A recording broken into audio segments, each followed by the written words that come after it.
air dan darah. Jadi Bapak Ibu yang saya kasih dalam Tuhan Yesus. Nah, banyak orang bilang, bagaimana menjelaskan Tritunggal? Ya, memang itu adalah sesuatu yang ajaib. Dan bagaimana kita menjelaskan manusia? Ya, manusia yang terdiri dari tubuh, jiwa, dan roh.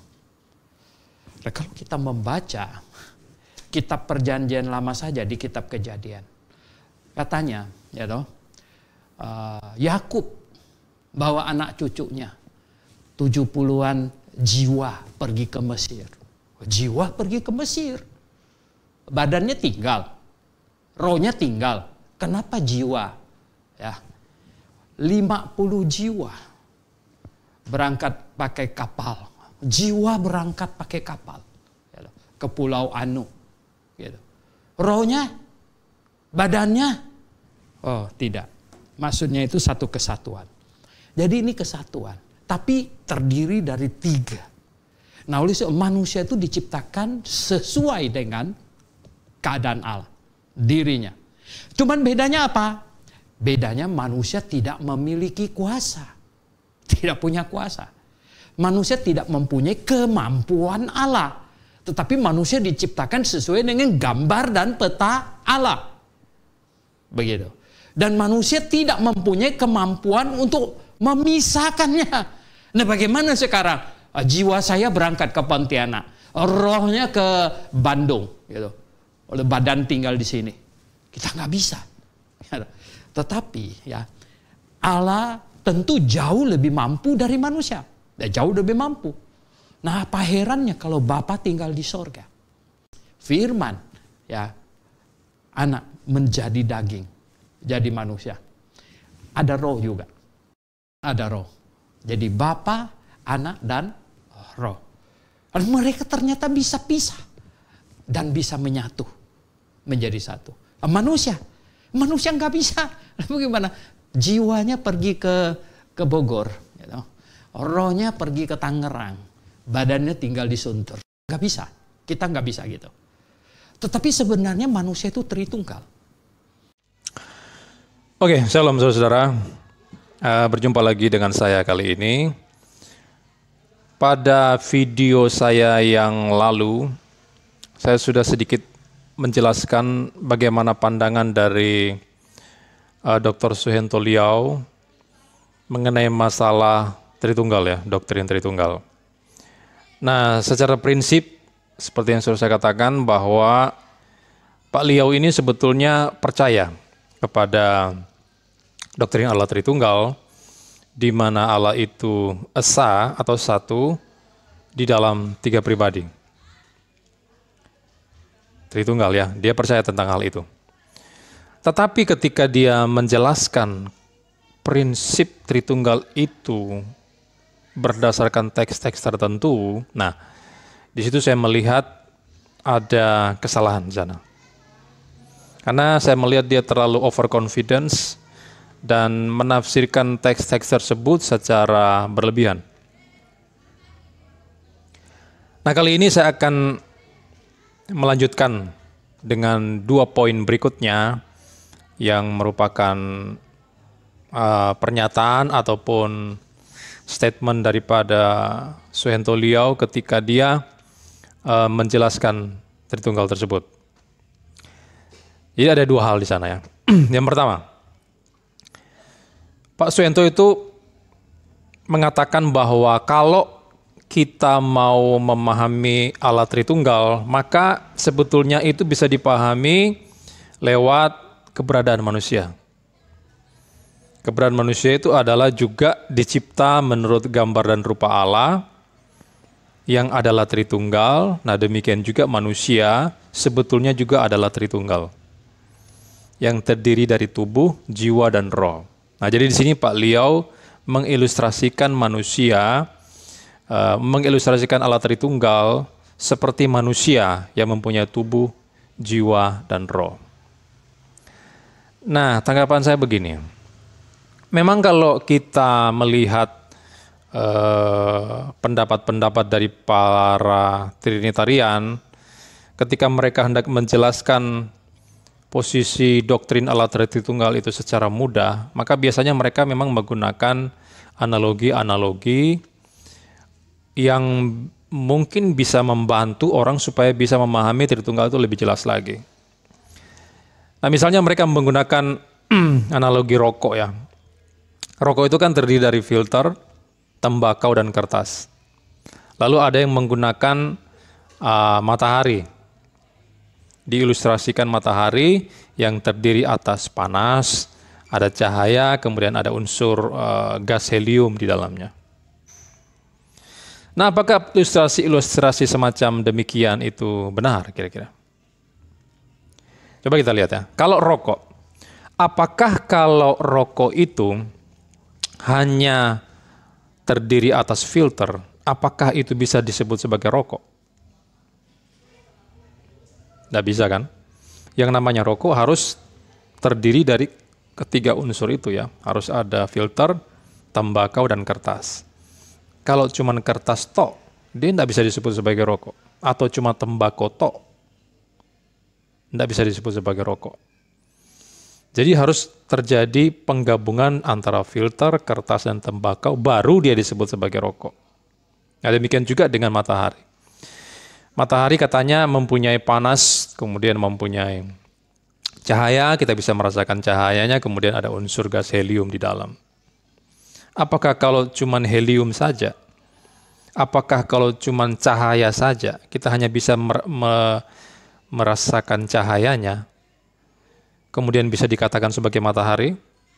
Tidak bisa. Matahari tanpa panas, itu tidak bisa disebut sebagai matahari. Yang namanya matahari harus terdiri atas ketiga hal tersebut. Kita bisa merasakan panasnya, lalu bisa menikmati cahayanya, kemudian ada unsur gas-gas helium di dalamnya, ada hidrogen dan seterusnya.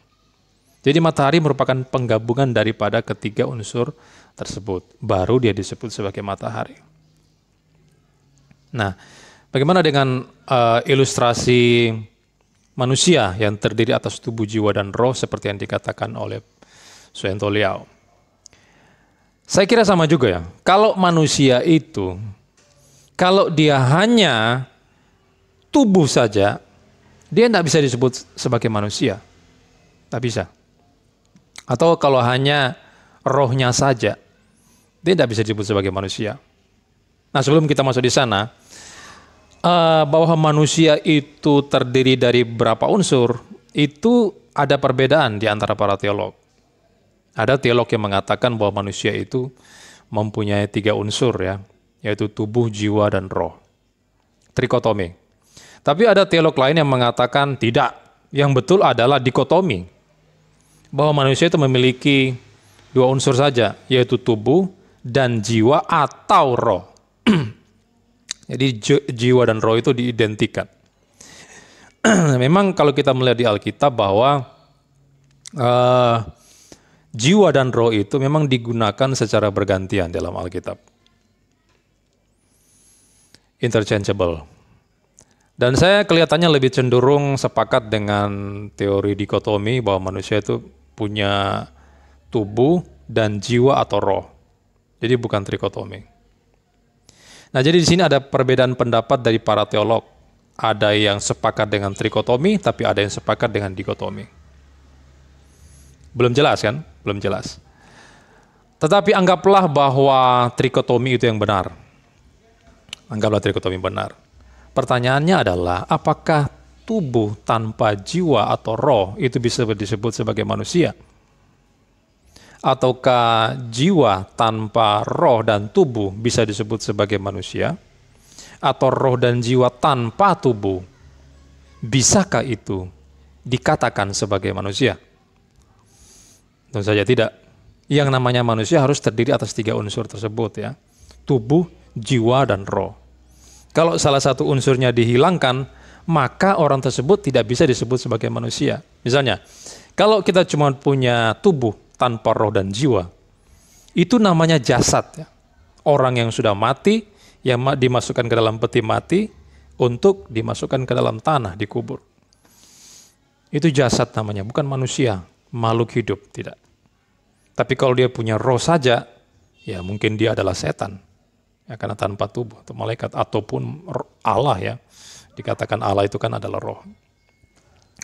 Jadi tidak bisa. Kalau yang namanya manusia, dia harus memiliki 3 unsur itu. Ada tubuh, jiwa, dan roh, itu digabungkan sehingga menjadi atau membentuk seorang manusia.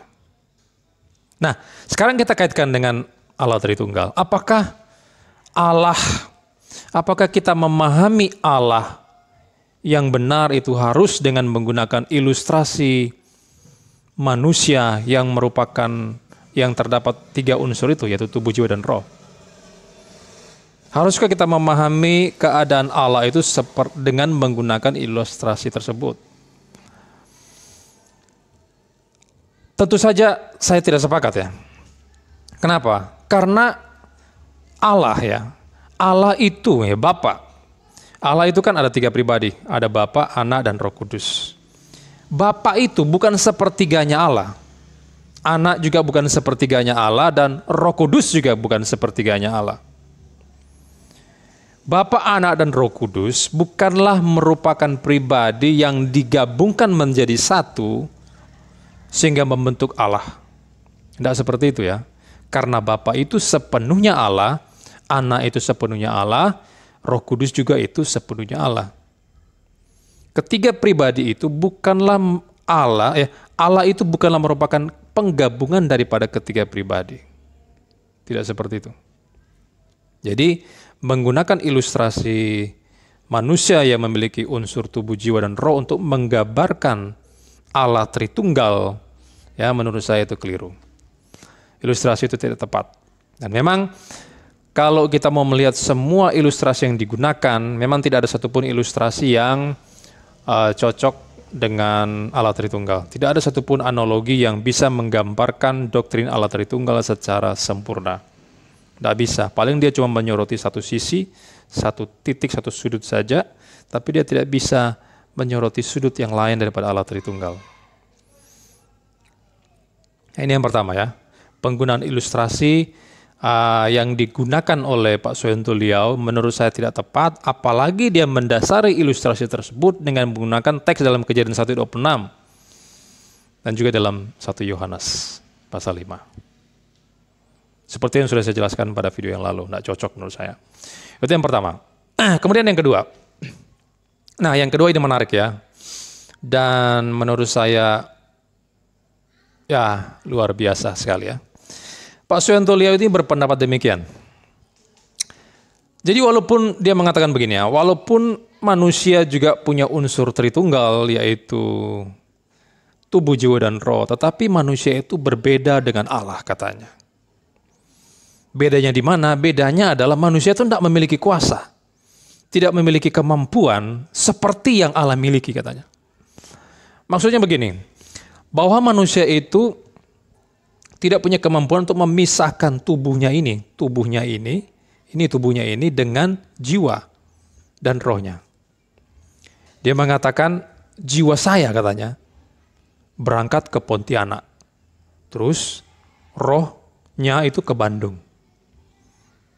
kemudian badan tinggal di sini. Nah, Pak Suyanto Liau mengatakan itu tidak bisa seperti itu. Kita tidak bisa mengadakan pemisahan seperti itu. Tetapi Allah, dia katakan, Allah itu jauh lebih mampu dan bisa katanya. Lalu dia mengatakan satu kalimat seperti ini ya. Saudara perhatikan baik-baik kalimatnya. Dia mengatakan begini, apa herannya kalau Bapa tinggal di sorga, firman anak itu menjadi daging atau manusia, lalu juga ada roh. Lihat ya, Bapa tinggal di sorga, kemudian firman atau anak itu menjadi manusia, dan juga ada roh.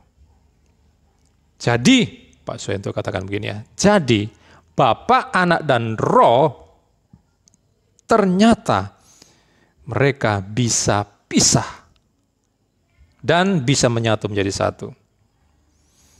Tetapi katanya manusia tidak bisa pisah. Tetapi manusia sebenarnya adalah Tritunggal. Nah, itu pernyataan dia. Nah, sekarang saya akan menjawab. Kira-kira kalau saudara mendengarkan pernyataan seperti itu, pandangan saudara kira-kira bagaimana terhadap dia? Dia mengatakan Bapa ada di sorga, lalu firman atau anak itu menjadi manusia, lalu ada Roh Kudus. Dan katanya ketiga pribadi itu bisa berpisah, bisa pisah. Kira-kira bagaimana? Menurut saya ini adalah sebuah kesesatan. Apakah memang ketiga pribadi Allah itu bisa pisah? Nah, karena Suhento Liau mengajarkan keterpisahan Allah itu di dalam pernyataannya bahwa Bapa itu di surga, kemudian anak menjadi manusia, maka saya akan menggunakan Yohanes 1 ayat 1 dan 18 untuk membantah pernyataannya tersebut. Coba kita lihat ayatnya. Yohanes pasal 1 ayat 1 dan 18. Dikatakan pada mulanya adalah firman. Firman itu bersama-sama dengan Allah dan firman itu adalah Allah. Lalu ayatnya yang ke-18. Ini ayat 1, ketika firman ada di surga ya bersama-sama dengan Allah, belum berinkarnasi. Kemudian di ayatnya yang ke-18, di sana dikatakan tidak seorang pun yang pernah melihat Allah, tetapi anak tunggal Allah yang ada di pangkuan Bapa, dialah yang menyatakannya. Saudara perhatikan dua ayat ini ya. Kalau kita melihat ayatnya yang pertama, di sana kan ada kata-kata bersama-sama dengan. Nah, kata-kata bersama-sama dengan itu dari kata Yunani pros. Menurut Dr. Marantika, dia mengatakan bahwa kata pros itu adalah berarti secara hurufiah itu berarti face to face. Jadi berhadapan muka. Kenapa face to face? Karena di sana Yohanes ini menekankan bahwa kedua pribadi itu, kedua oknum itu, Bapa dan Logos, itu adalah pribadi yang berbeda. Tetapi sekalipun kata pros itu secara hurufiah seperti itu, tetapi dalam pemikiran Yunani, itu juga adalah merupakan satu kesatuan. Nah, Pak Marantika mengatakan demikian. Sekalipun berbeda secara pribadi, tetapi merupakan satu kesatuan. Nah, seorang penafsir lain berkata begini ketika dia menyoroti kata pros di dalam Yohanes 1 ayat 1. Dia mengatakan begini, kata sandang pros tidak sekedar dipahami sebagai posisi, tetapi lebih baik dimengerti sebagai logos berada dalam persekutuan yang aktif dengan Allah. Karena digunakan bagi pribadi Allah, maka pros tersebut menunjukkan persekutuan internal yang kekal di dalam diri Allah. Nah, jadi di sini penafsir tersebut menggambarkan kata pros itu merupakan sebuah hubungan relasi yang kekal antara logos dengan Allah, dengan Bapa. Nah, tentu saja kekekalan relasi ini dimaksudkan bahwa mereka tidak pernah berpisah secara lokal. Yang satu di sini, yang satu di sana, bapaknya di sini, kemudian anaknya di sana. Tidak bisa seperti itu. Tidak ada terjadi perpisahan secara lokal seperti itu. Nah, kemudian kita melihat di ayat yang ke-18 ya. Ayat yang ke-18 di sana ada kata-kata yang ada di pangkuan Bapa. Jadi anak tunggal Allah itu ada di pangkuan Bapa katanya. Saudara perhatikan kata-kata yang ada di pangkuan Bapa.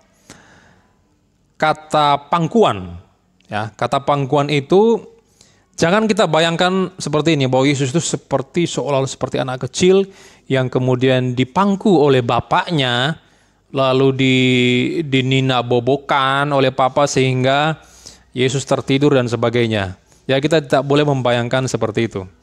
Kata pangkuan di sana sebetulnya kurang tepat, terjemahan NASB itu lebih tepat, yaitu bosom, dada. Jadi yang ada di pangkuan Bapa harusnya yang ada di dada Bapa. Maksudnya apa? Maksudnya ini adalah menggambarkan sebuah relasi atau persekutuan yang intim antara bapak dengan anak. Nah, ini maksud kata-kata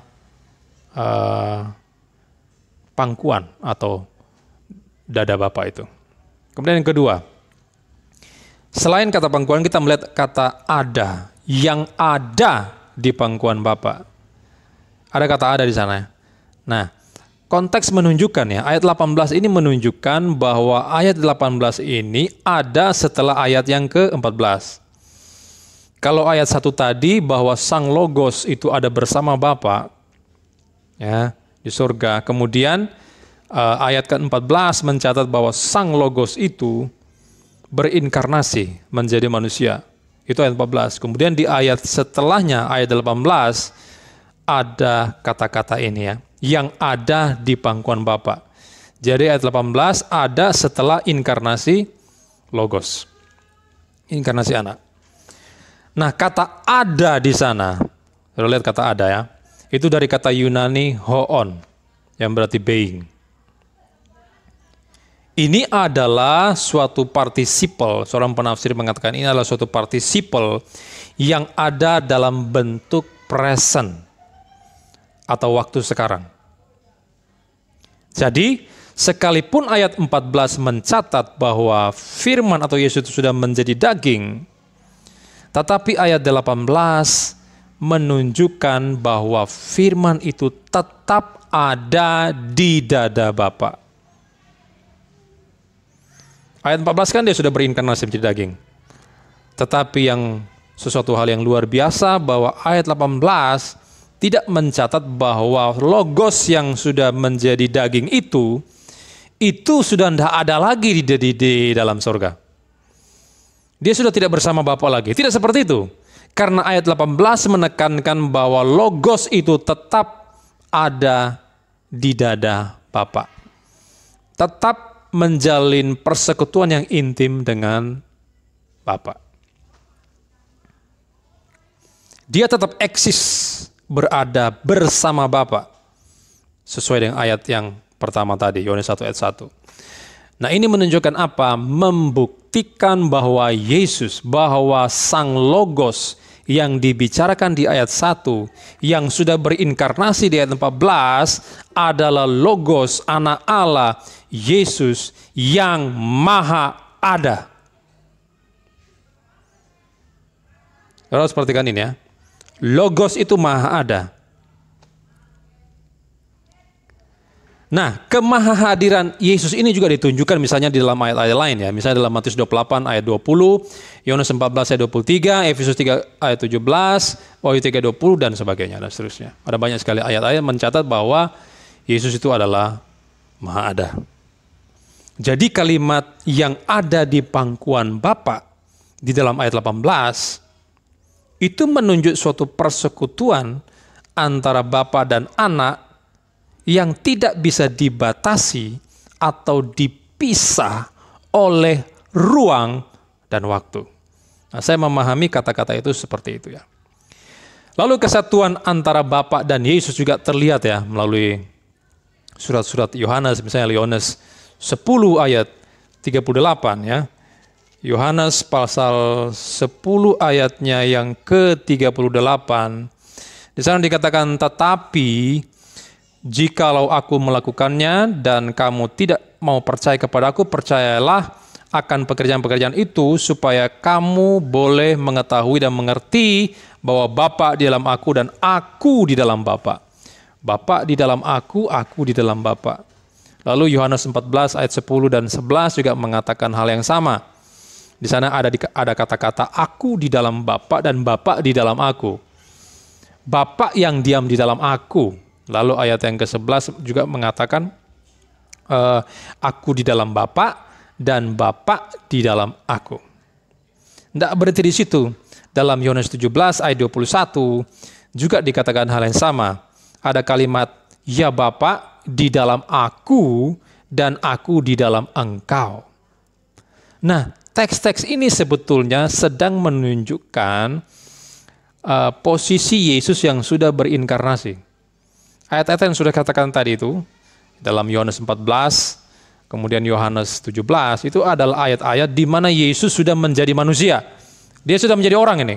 Tetapi walaupun dia sudah menjadi orang, ternyata baik Bapa dan Anak itu tidak terpisahkan.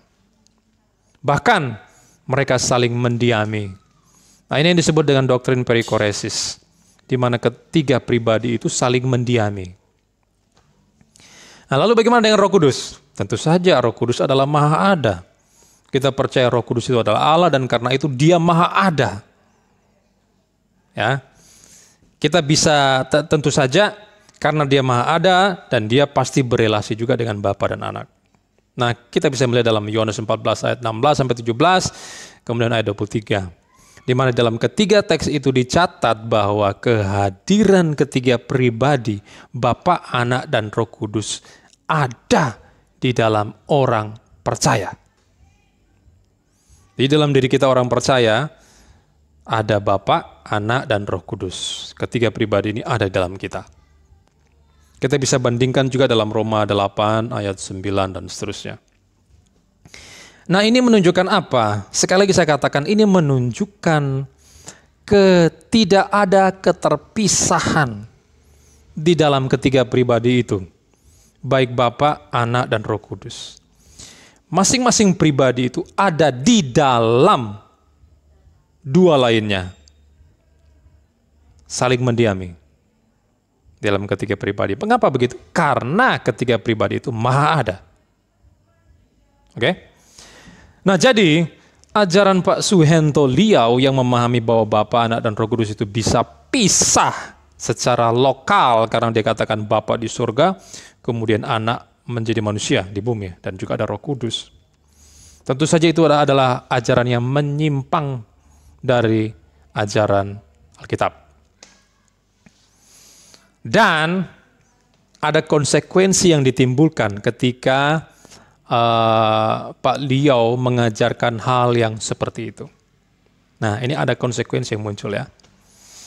Saya mencatat ada 3 konsekuensi yang akan bisa dimunculkan dari pernyataan Suhento Liau tersebut. Yang pertama,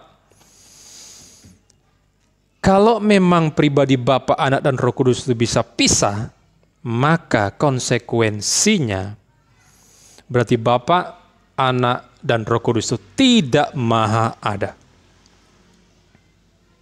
Kenapa tidak? Kenapa seperti itu? Karena hanya pribadi yang tidak Maha Adalah yang bisa berpisah. Kalau mereka Maha Ada, ya tidak mungkin mereka berpisah. Ini adalah konsekuensi logis daripada pemahamannya Suhento Liau. Yang kedua, karena Bapa, Anak, dan Roh Kudus itu tidak Maha Ada, maka ini akan memunculkan konsekuensi yang berikutnya.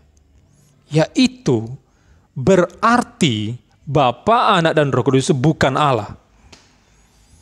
Nah, ini berbahayanya ya. Berbahayanya pernyataannya Pak Suhento Liau. Ini adalah implikasi logis dari pernyataannya yang mengatakan bahwa ketiga pribadi itu bisa berpisah. Dan ini pasti ajaran sesat. Lalu ada konsekuensi yang ketiga. Ini lucu ya. Di satu sisi Pak Liau itu percaya bahwa Bapa adalah Allah, Anak adalah Allah, dan Roh Kudus adalah Allah. Tetapi di sisi lain dia juga percaya bahwa ketiga pribadi itu bisa pisah. Kalau sudah perhatikan ya. Dia percaya ketiga pribadi itu Allah. Tapi di sisi yang lain dia mengatakan bahwa ketiga pribadi ini bisa pisah. Nah, menurut saya di sini dia sedang mengkontradiksi pernyataannya sendiri. Pernyataan yang satu itu sedang mengkontra pernyataan yang lain. Kalau memang Bapa, Anak, dan Roh Kudus itu adalah Allah, mana bisa pisah? Seperti yang sudah katakan tadi ya. Ini pasti akan menabrak salah satu sifat Allah yang Maha Ada. Tak mungkin. Tidak mungkin terjadi keterpisahan seperti itu. Nah, dengan keadaan yang seperti itu, dengan pemahamannya Pak Liau yang mengatakan bahwa ketiga pribadi itu adalah Allah, tetapi kemudian ketiga pribadi itu bisa berpisah, maka pada saat itu juga Suhento Liau sudah membubarkan doktrin Allah Tritunggal. Saudara perhatikan baik-baik ya. Dia mengatakan ketiga pribadi itu adalah Allah. Bapa adalah Allah, Anak adalah Allah, Roh Kudus adalah Allah. Tetapi pada saat yang sama ketiga pribadi ini bisa berpisah. Nah, maka pada detik itu juga Pak Suhento Liau sedang atau sudah membubarkan Allah Tritunggal. Dan kalau dia sudah membubarkan Allah Tritunggal, berarti juga dengan sendirinya dia memproklamirkan dirinya itu sebagai seorang triteisme. Ya, orang-orang triteisme kan percaya adanya 3 Allah yang berpisah, yang bisa pisah, yang berpisah. Walaupun Pak Suhento Liau mengatakan Bapa adalah Allah, Anak adalah Allah, dan Roh Kudus adalah Allah, tetapi kalau dia bisa memisahkan ketiga pribadi ini secara lokal, bahwa Bapa di surga, Anak menjadi manusia di dunia, lalu kemudian ada Roh Kudus, maka itu memunculkan sebuah konsekuensi bahwa di sana terlihat jelas Pak Suhento Liau ada di posisi triteisme. Lucu kan? Nah, lalu bagaimana dengan pernyataannya mengatakan bahwa dia percaya Allah Tritunggal? Menurut saya itu merupakan sebuah pernyataan yang pelin-pelan. Karena di titik ini, dia sendiri, walaupun katanya percaya Allah Tritunggal, kemudian dia bubarkan Allah Tritunggal itu, dan menjadi seorang triteisme. Nah, saudara, doktrin Allah Tritunggal tidak seperti itu ya. Ketritunggalan Allah itu sebetulnya menyatakan kesetaraan ketiga pribadi itu, dan kemahaadaan ketiga pribadi itu, di mana ketiganya selalu bersama, saling mendiami, perikoresis, dan tidak pernah berpisah ya, secara lokal ya. Satu di sana, satu di sini, yang satu di sono. Waduh, ini ngawur sekali ya. Satu hal yang tidak alkitabiah. Nah, saudara lihat ada sebuah kutipan daripada Paul Enns. Dia mendefinisikan Allah Tritunggal itu seperti apa. Dalam bukunya The Moody Handbook of Theology, dia mengatakan Tritunggal itu sebagai terdiri dari 3 pribadi yang satu tanpa keterpisahan eksistensi. Jadi tidak ada yang namanya keterpisahan eksistensi itu, tidak ada. Maksud saudara, inilah hal-hal yang diajarkan oleh Pak Suhento Liau ya. Dan ketika dia menjelaskan doktrin Allah Tritunggal, dia memang menggunakan teks-teks tertentu untuk mendukung posisinya. Tetapi sayang sekali bahwa pada saat yang sama dia justru sedang menggali lubang yang begitu dalam dan membuat dirinya sendiri terperosok masuk ke dalam lubang itu. Ya, Pak Suhento Liau ini kelihatannya mirip-mirip dengan Paul Zeng ya, yang tidak jelas posisinya ya. Antara pernyataan yang satu mengkontradiksi pernyataan yang lain ya. Ini sebetulnya menjadi pelajaran bagi kita semua ya, bagi para pengajar Alkitab, para dosen teologi dan para gembala, pendeta-pendeta ya, kalau mau mengajar sesuatu ya mbok ya belajar dululah. Sebelum Anda mengajar, Anda harus belajar baik-baik, mempelajari secara tepat dengan menggunakan sistem hermeneutik yang benar. Ya, jangan seperti Pak Suhento Liau yang mengabaikan konteks dari teks-teks yang dia angkat sendiri. Bahkan antara satu pernyataan dan pernyataan yang lain itu saling berkontradiksi. Oke. Saya kira cukup sekian saja apa yang sudah bisa saya sampaikan. Kiranya Tuhan boleh menolong kita untuk semakin mengenal firman-Nya lebih baik lagi. Nah, saudara, saya tidak ada maksud apa-apa di dalam membahas tentang pengajaran Pak Suhento Liau ya. Tidak ada maksud apa-apa, karena waktu kami tim dari Reformed Study itu melakukan live tentang Tritunggal dan membahas penyimpangan Tritunggal, termasuk penyimpangan Tritunggal oleh Pak Suhento Liau. Ternyata Pak Suhento Liau sendiri mengatakan bahwa kami itu katanya orang-orang Calvinis Reform itu sudah memfitnah dia. Nah, karena dia sudah menyampaikan kata-kata seperti itu, dan juga anak-anak buahnya, jemaatnya juga mengatakan seperti itu, maka saya buatlah tanggapan seperti ini. Jadi apa yang saya tanggapi saat ini adalah merupakan efek daripada tuduhan Pak Liau yang mengatakan bahwa kami itu sudah memfitnah posisi Tritunggalnya dia. Dan saya rasa apa yang sudah saya jelaskan ini bisa memperjelas posisi Pak Liau, dan saudara lain bisa menilainya sendiri. Oke? Cukup sekian dan Tuhan memberkati.